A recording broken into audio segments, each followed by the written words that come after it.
Habari wa Tanzania. Habari za wakati huu.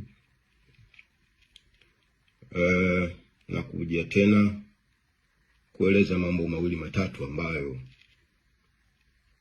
kwa mustakabali mpana kabisa wa taifa letu hayako sawa.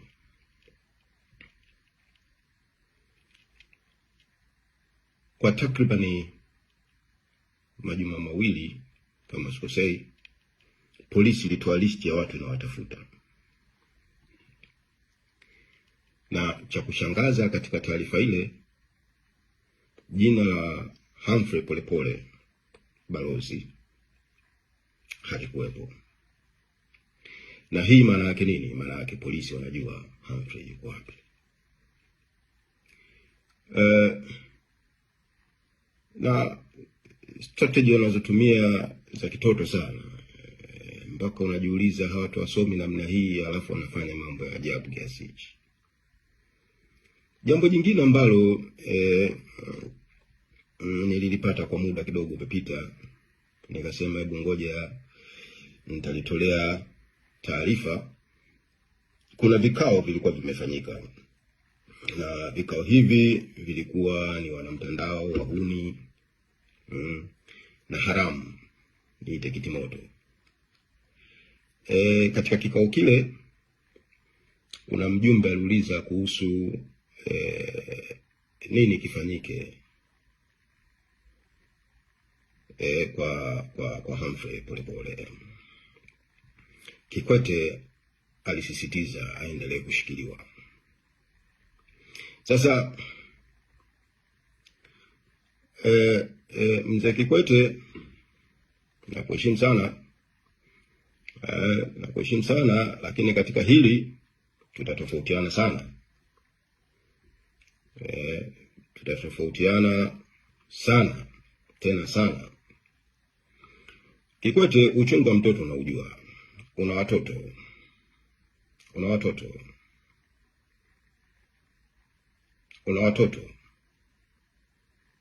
Nikukumbushe tu uchungu wa mtoto. Kumbuka kipindi kile umepata safari ya ghafla kwenda China. Unakumbuka? Uchungu wa mtoto. Humphrey ana mke. Humphrey ana watoto.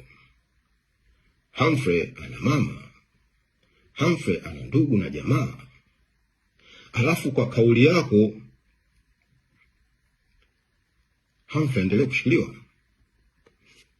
Inasikitisha taifa la Tanzania, yani idara zote nyeti ziko controlled na remote.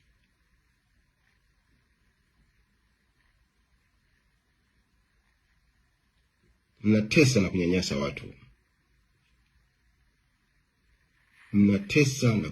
watu. Nikukumbushe kidogo nyinyi wanamtandao, wahuni, haramu, kitimoto. Hapa duniani kuna viburi vikubwa vya aina tatu. Na ukiona umepata kiburi kimoja kati ya hicho, ujue anguko lako haliko mbali. Na anguko hilo huwa ni kifo. Kuna kiburi cha uhai. Yaani ukishakuwa na uhai tu, unalinga, unafanya hivi, unaona watu wengine si sawa, wewe ndio bora na watoto wako, mle vizuri, mnywe wine, msherekee, mfanye nini, wengine wao watumishi wenu wawapikie, wafanye hivi. Anguko limekaribia. Kiburi cha pili ni kiburi cha pesa. Kiburi cha pesa kinakwenda na uzuri hapo ndani yake. Yaani unajiona wewe ndio bora sana. Wengine wote hohehahe, hawana maana kabisa katika dunia hii. Anguko lake ni kifo. Na kiburi cha mwisho cha tatu ni madaraka. Leo hii Tanzania imekuwa kama yani hakuna serikali. Kwa sababu serikali ni haramu. Yaani serikali haina tofauti na kitimoto. Haramu. Sasa madaraka ambayo mnayo, na pengine wewe mshika remote, mnakuwa mna kiburi cha madaraka cha kutesa watu, kuua watu, kupoteza watu, kuteka watu. Yaani kwamba mtu yote tunaweza tukamfanya kitu chochote kwa wakati wote. Na hii mwisho wake ni kifo. Niwakumbushe Mungu yupo. Mungu yupo na Mungu huwa hachelewi. Mungu yupo na Mungu hachelewi. Jambo jingine niwaambie kwamba Mzee Kikwete, kwa sababu ndio ulitoa order ya Humphrey endelee kushikiliwa. Kama ndio hivyo, basi tupe mwili wake tuzike. Tupe mwili wake tuzike mzee, uendelee kunywa wine, nyama choma, uenjoy kabisa, na mama nyumbani, watoto safi kabisa. Sisi kama vipi, tupe mwili wetu basi kilo safi kabisa, tupe mwili wetu tukazike. Unaona? Manake kwako Humphrey ni kero. Kama huwezi kumwachia, tupe mwili wake tukazike kilo safi kabisa. Sisi hatuna shida na wewe kunywa wine safi kabisa mzee, nyama choma nini safi, lakini tujie mwili. Kama utaki kumwachia akiwa hai, ili wine yako iteremke kwenye koo mzee, sijui unakunywa dompo, lakini it doesn't matter. Cha msingi hapa ni Humphrey umwachie huru, au tupe mwili wake tumzike ndugu yetu, tujue kwamba ndugu yetu tunaye au hatunaye. Na wewe najua saizi unafurahi, unakunywa wine yako vizuri, nyama choma. It's okay mzee, it's okay. Nikukumbusha safari ya China. Jambo jingine, yule mwana mtandao mwenzenu mmemtuma kuhakiki namba yangu, alikuja. Anajitahidi, anafanya kazi nzuri, lakini mwambie na sio muoga. Alikuja. Afu dakika 2 namba yake akafuta kwenye system. Mwambie na sio muoga. System si yako Tanzania. Sasa anafuta namba yake ni. Alafu hataki kuja kudanganya.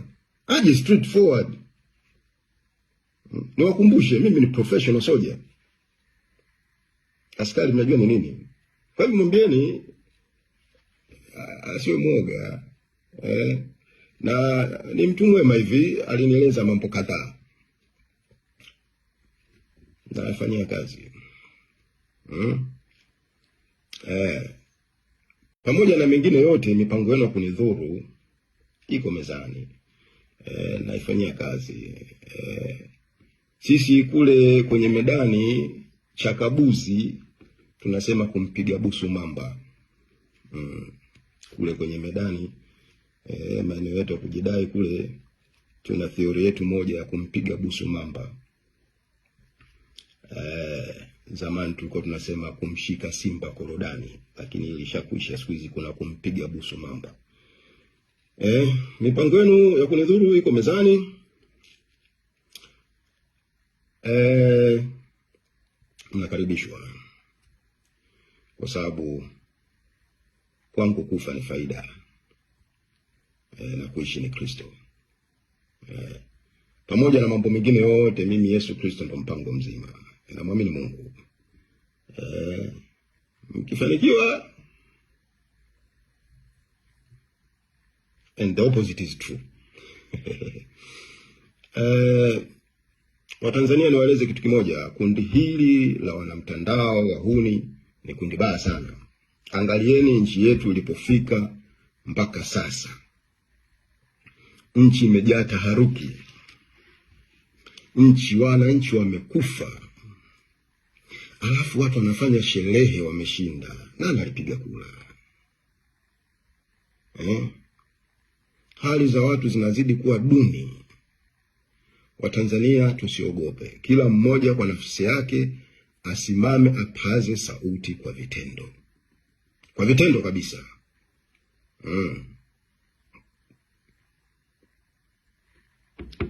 Niko Tanzania tarehe 9, tutaanzia pale Masaki, tukitoka tunakuja Mikocheni, tukutane huko. Mungu ibariki Tanzania.